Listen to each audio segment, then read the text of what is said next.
And India Today interacted with Manish Tripathi, the designer who designed clothes of Lord Ram Lala's idol. Listen in.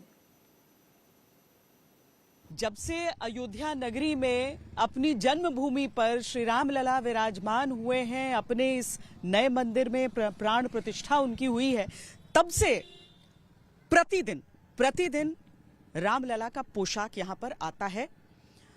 निश्चित है, निर्धारित है, चाहे कुछ भी हो जाए, दुनिया इधर से उधर हो जाए, लेकिन दिल्ली से लेकर अयोध्या तक एक पोशाक अपना सफर पूरा करती है।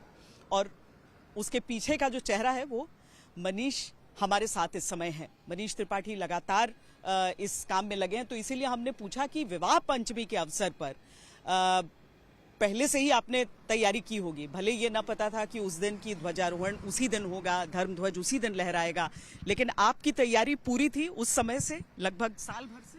जी नमस्कार, पहले तो जय श्री राम सभी को।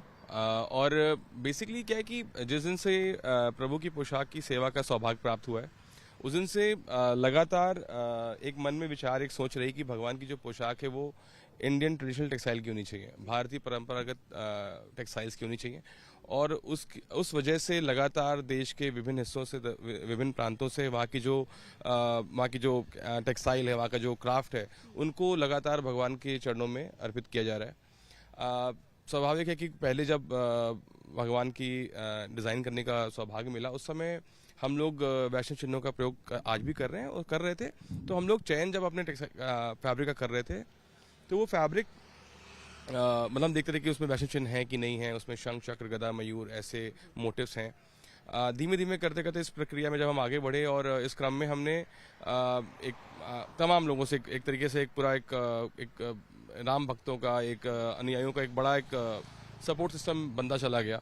और उसी क्रम में एक हमारे धर्मावरम के एक वीवर हैं, रामांजनेलु जी नाम है, और उन्होंने एक लूम लगाया, जिसको लूम हमने लगवाया। उस लूम में का उद्देश्य ये भी था कि भगवान के जो वस्त्र हैं उन्हें फिर हम एक शुरुआत करें जहाँ पे वापस से जो वैष्णव चिन्ह है उनको इस्तेमाल करके भगवान के वस्त्रों को बुना जाए।